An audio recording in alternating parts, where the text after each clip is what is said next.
4th class వాడికి ఇచ్చింది గాక ఇది బడాయిగా చెప్తే ఆ బడాయి మాటలు నేను వినాలి, చుట్టుపక్కల ఉన్నాళ్ళ హే సూపర్ సూపర్ సూపర్, మా వాడికి నేను అది చేశాను, మా అమ్మాయికి నేను ఇది ఎచ్చుకోలు మాటలు, దరిద్రపు కథలు, false prestiges, false thinkings, false materials మీ పిల్లలకి ఇస్తున్నారు. అది వారసత్వంగా ఇస్తున్నారు. 4వ తరగతి ఆడికి 1,50,000 పెట్టి నువ్వు ఫోన్ కొనిచ్చావు. నువ్వు చేసే ఉద్యోగం ఎంత? తిప్పి కొడితే నీ జీతం సెల్ ఫోన్ ఖరీదు లేదు. ఎక్కడి నుంచి తెచ్చిచ్చావు? క్రెడిట్ కార్డులు. వాటికి ఎప్పుడు కడతావు? మళ్ళీ ఇంకొక అప్పు. ఇంకేం చేస్తావు? ఇంకొకటి ఇంకేదో చేస్తావు. నిన్ను ప్రలోభ పెట్టి ఎదుటివాడు వ్యాపారం చేసుకుంటున్నాడు, వాడి వలలోకి నువ్వు వెళ్ళి ఈ క్రైముల్లోకి నువ్వు దిగుతున్నావు. ఎందుకు? మనల్ని మనం ఎందుకు ప్రశ్నించుకోవమ్మా? అవసరమా? అవసరమా? జనాలందరూ నన్ను తిడతారు, మేడం ఇప్పటికీ మీరు కారు కొనుక్కోలేదు అని. నా ఇష్టం అది. నాకు ఆటోలో తిరగడం ఇష్టం అండి, ఎందుకంటే అటు నుంచి ఇటు నుంచి ఫ్రెష్గా గాలి వస్తుంది, హాయిగా ప్రశాంతంగా కూర్చొని ఆలోచించుకుని వెళ్తా. మేడం మీకు కారు లేదా? ఉంది, నేను వాడను. కారులో వస్తేనే ఒక ప్రెస్టేజ్. ఆ పక్కనే నిన్నగాక మొన్న వచ్చిన యాంకరో, నిన్నగాక మొన్న వచ్చిన జర్నలిస్టో ఒక 20 లక్షల కారులో దిగుతారు. మేడం నా కారులో డ్రాప్ చేస్తారండి, నాకు ఆటో ఉంది. నీ జీతం ఎంత? నువ్వు కొన్న కారు ఎంత? ఎక్కడి నుంచి వచ్చింది నీకు? నువ్వు నీ షో పుటప్పులు చూపించుకోవడానికి అంటే మేడం ఇవాళ ఇది చూపించకపోతే ప్రపంచం నడవటం లేదు. ప్రపంచం కాదు, నువ్వు నడవట్లే, నీకు రాటల్లా నడక. దాన్ని కాపాడడం కోసం 4 క్రైములు నువ్వు చేయాలి. ఎక్కడి నుంచి వస్తాయి చెప్పండి? చాలామంది ఇవాళ అసలు కొన్ని ఒక దశాబ్దం కాదు, ఇంకా చెప్పాలంటే ఒక 15 ఇయర్స్ నుంచి నేను పెళ్ళిళ్ళకి వెళ్ళడం మానేశాను. ఎందుకు చెప్పండి? విపరీతమైన పోకడలు. కారు కాదమ్మా అక్కడ విషయము. కారు కంటే లగ్జరియస్ ఆర్నమెంట్స్, డైమండ్స్, పట్టు చీరలు. ఒక అమ్మ 10,000 చీర కట్టుకొస్తే ఇంకొకటి వచ్చి ఇమ్మీడియట్గా ఇలా వచ్చి చూపించేస్తుంది, అది 40,000. ఇంకొక అమ్మ వస్తుంది 1,25,000. ఏంది ఇది? చీరలకి ఇన్ని పోసి ఏం చేస్తారు వీళ్ళు? నాకు ఉన్నాయి, చాలా చీరలు ఉన్నాయి, కానీ ఒక సర్టెన్ పీరియడ్ తర్వాత నేను ఖర్చు పెట్టను. ఎంతవరకు అంతవరకు. ఎంత ఖర్చు పెట్టాలో అంతే ఖర్చు పెడతామండి. దానికి మించి ఖర్చు పెట్టడం వల్ల ఉపయోగం ఏంటో ఆలోచిస్తాను. ఒకటి, ఇష్టంతో కొనుక్కో, నువ్వు 1,00,000 కాదు 2,00,000 కొనుక్కో, కానీ పక్కవాడికి చూపించడానికి కొన్నావా అది బూడిదలో పోసిన పన్నీరు, నిన్ను నువ్వు మోసం చేసుకున్నట్టే. నన్ను చాలామందిని అడుగుతా, అరే నేను ప్రియా చౌదరిని, గుర్తుపడితే నన్ను ఇలా గుర్తించండి. నేను దిగిన కారులోనో, నేను ఉండే ఇంట్లోనో, లేకపోతే నా ఇంటి ప్రీమిసెస్లో కూడా నేను ఎవరిని రానివ్వనమ్మా.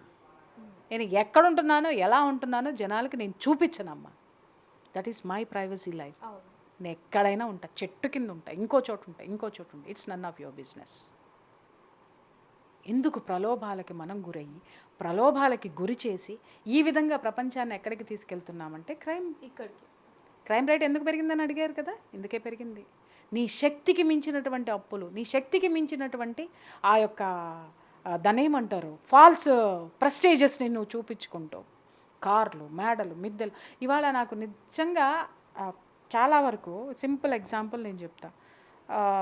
ఒక పెద్ద బిల్డింగ్ కొనాలి అనేటటువంటి ఒక కాన్సెప్ట్ వచ్చింది. దానికి నెలకి ఈఎంఐ అంటే మనం డబ్బులు పెట్టినా ఇంత లోన్ తీసుకోవాలి. లోన్ తీసుకుంటే ఈఎంఐ ఎంత కట్టాలి?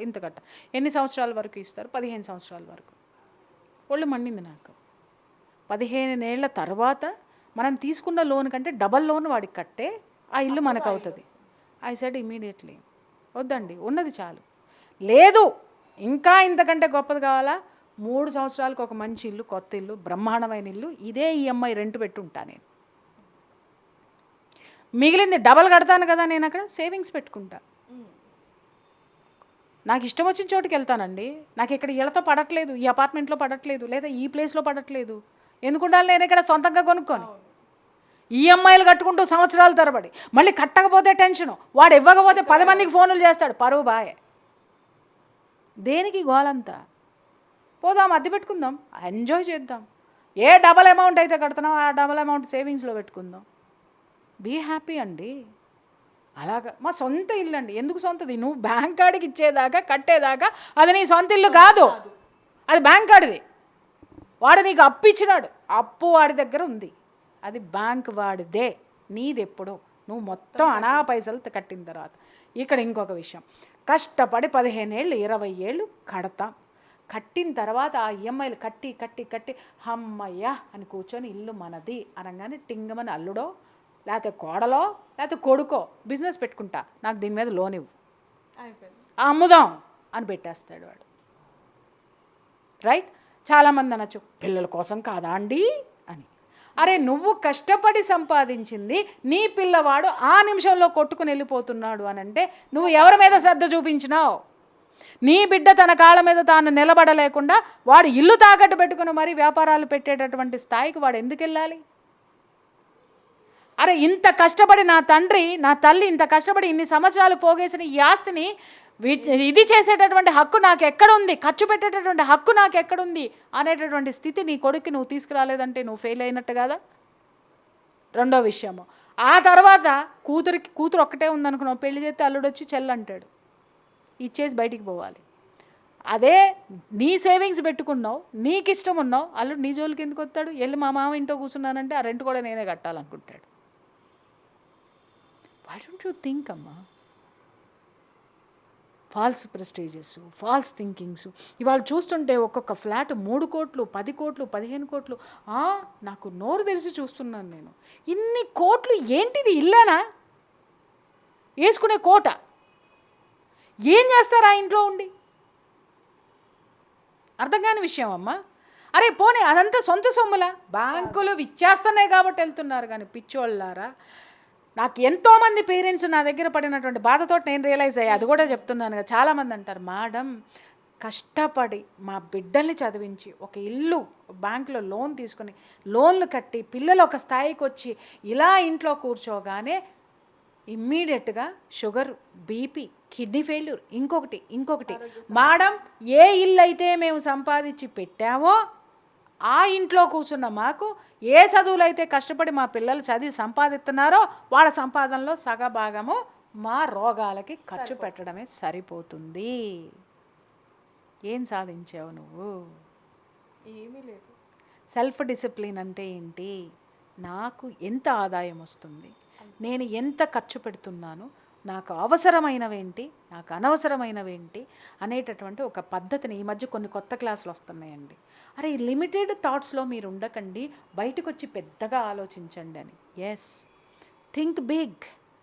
ఆ పెద్దగా ఆలోచనలో పెద్ద శక్తి, నీకు తగినంత శక్తి నీలో ఉందా, ఆ శక్తిని ఏ విధంగా పెంచుకుంటున్నావు అనే క్లాస్ ఎవడెవడం. ఊహించేసుకోండి కోట్లు వచ్చి పడిపోతాయి, ఊహించేయండి పలానా వచ్చి పడిపోతాయి. ఊహిస్తే ఎవడకు, నేను ఊహిస్తున్నా సమాజం బాగుండాలని నేను పుట్టినప్పటి నుంచి ఊహిస్తున్నా. క్రైమ్ రేటు పెరుగుతూ పోతుంది కానీ ఎందుకు తగ్గలేదమ్మా? నా ఎనర్జీ సరిపోవట్లా, నన్ను మించి కోరుకుంటున్నా. నేను ఒక్కదాన్నే పనిచేస్తే కుదరదు, నాలాగా 100 మంది పనిచేస్తే కుదరదు. 140 కోట్లలో ఇంకా 139 కోట్ల 900 మంది కూడా పనిచేయాలి. అప్పుడే ఇదంతా కూడా ఆబ్వియస్. ఎన్ని మాట్లాడుకున్నా తల్లి ఒకటే నేను చెప్తున్నాను, ఇవాళ సనాతన ధర్మం అనేటటువంటిది పూర్తిగా మృగ్యమైపోయింది. ఎవరు ఎన్ని మాట్లాడుకున్నా ఎన్ని చెప్పినా కాల్డ్ సెక్యులర్లు ఉంటే వాళ్ళని దేశం నుంచి తరిమేయమంటా నేనైతే మాత్రం. ఎప్పుడైతే మన